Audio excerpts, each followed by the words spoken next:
And I think the one thing that doing artwork and doing this activity has taught me, I think the most, is being true to myself. I enjoy it. I feel like it's part of who I am. The act of painting, the process of painting.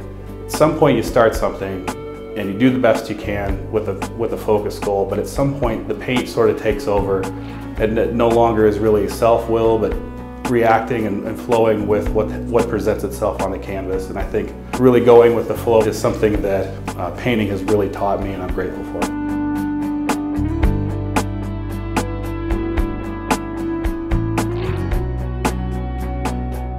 I think when I was a little kid, I remember back in the 70s, I used to visit our grandparents' home, and in the basement where there was a guest room, and I used to snuggle up with old Batman comics my dad had collected. They had a big dresser drawer full of 1940s Batman comics, and I didn't really read them as much as I did just get mesmerized by the color and the brilliant color and these thick black lines. And I found myself in 2002, when I started painting again, doing these Batmans with thick black line, and I read a little interview or an article or book excerpt, something like that, with Paul Cézanne, who had talked about thick black line in his paintings and how there was a sense of security there. And it really rang true to me, because as a kid I remember looking at these thick black lines and it just felt like everything was okay. So I guess when I started painting again, I sort of gravitated towards that. It was back in my childhood, I guess. Felt good to do.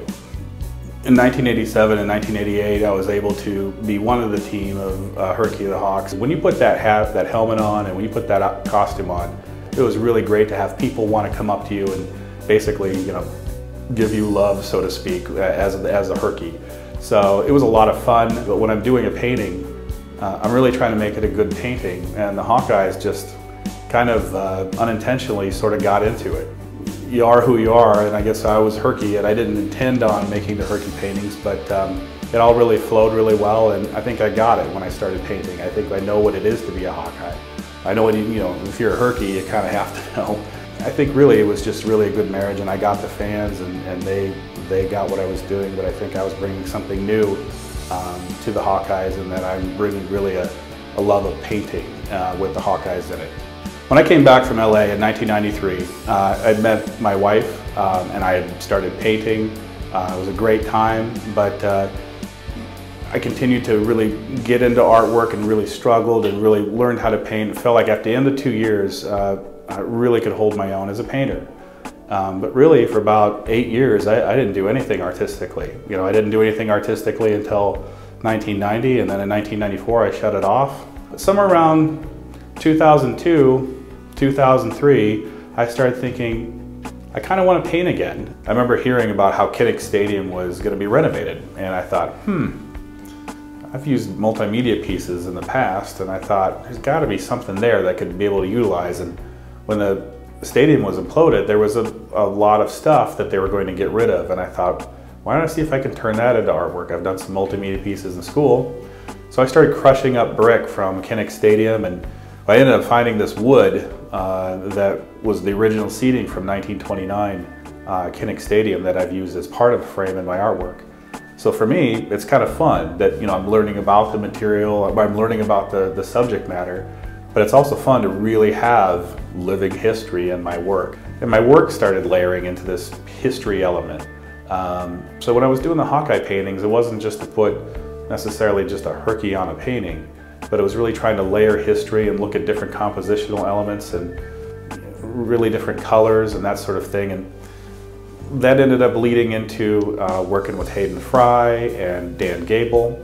And out of those opportunities, I got to be able to work with the U.S. Olympic Wrestling trials here in Iowa City. So yes, it's about having a good painting that balances, but my work individually, I think I try to layer it and get a little deeper into what the image is and what's the history behind it. When I did the Icons of Wrestling series with each one of the wrestlers, I got to know them, their story, looked at their matches, looked at different quotes, things that were written about them.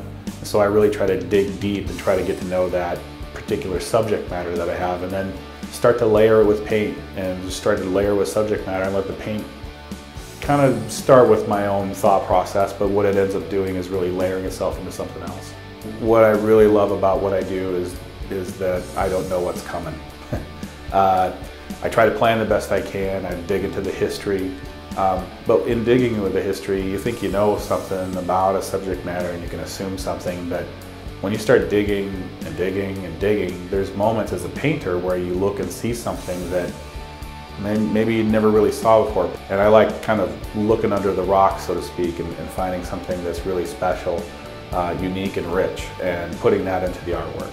I really love finding things about the subject matter that I'm painting, or having things happen while I'm doing the painting that I didn't see before or plan for. I look forward to having that present itself, and it's an exciting thing to be able to do. I hope when people see my work as an artist that they're drawn into the image, because I think they just like the work. But I think what I hope kind of deep down as an artist is that they continue to look.